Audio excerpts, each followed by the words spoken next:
What's up, guys? Welcome to Rock Bottom Financial Journey.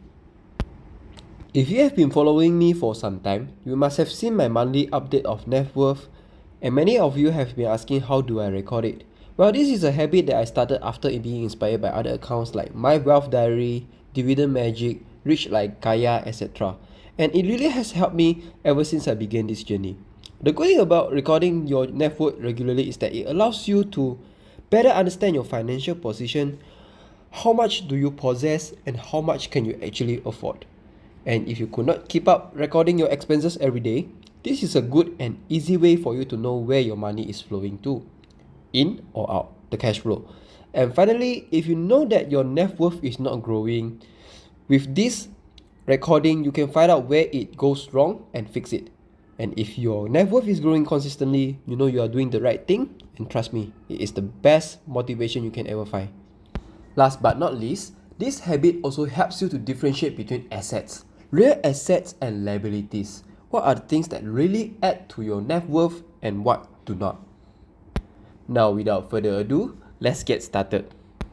Net worth, by definition, is the value of the assets a person owns minus the liabilities that they owe. Hence the formula here, net worth equals to assets minus liabilities.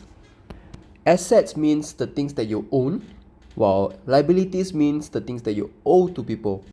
Assets can then be further divided into current or non-current, which I'll explain later. Usually I record my net worth using Microsoft Excel, but today I'm gonna do it using pen and paper here. The first asset that I record will always be the cash I have on my hands. So here you can see that I open up my wallet and there's no more SGD on hands that I have. End of the month, right? I like to record my money at the near end of the month once my salary is in, but this is completely up to us as long as we do it regularly. The next cash on hand would be, of course, ringgit.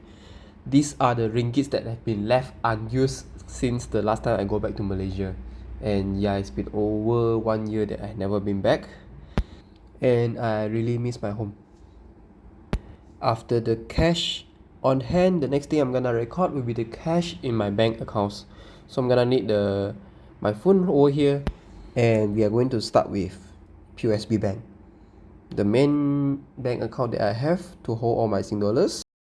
So it's really just an quite enjoyable process to just sign into all of your bank accounts, look at the balance, and then write it down. So the next will be the ringgit for my Maybank. And then I'll go to each of my investment. So first we start with Rakuten. I'll separate the cash that I have in my Rakuten account from the portfolio that I have. Next will be STI ETF, one of the first investment I did using POSB Invest Saver when I first came to Singapore. I also used this to DCA into AFP Singapore Bond Index. And then of course the robo-advisor. Let's start with StashAway and then Syfe. And I also allocate some money into Go, which I bought it using HelloGo. It's basically just checking through every single investment that you have. Right now, I checked through the Maybank Unit Trust, which is the very first investment that I did when I was like 16 or 18. Also, any insurance plans, you can check the cash value with your agent. Last month, I also took advantage of the promotion offered by Mumu and got a free Apple share.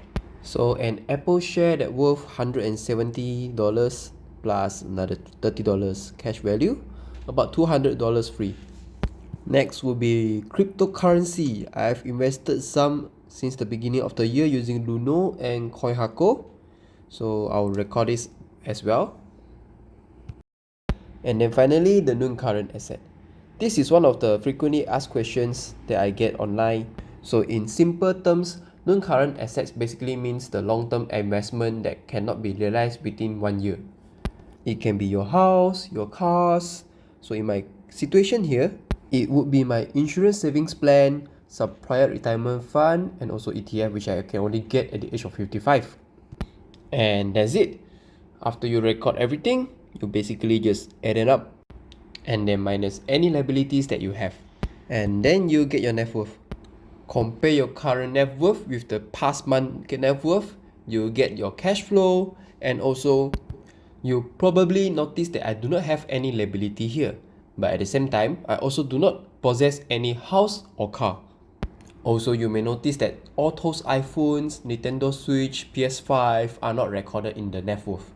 This is why this practice will help you to differentiate between assets and liabilities. What are the things that add value to your net worth and bring in the positive cash flow for you, and what do not do so? Thank you so much for watching my first ever YouTube video. If you find this video helpful, please do press the like and subscribe button. If you have any question that you want to ask, just leave it down below in the comment section, or feel free to DM me on Instagram. See ya!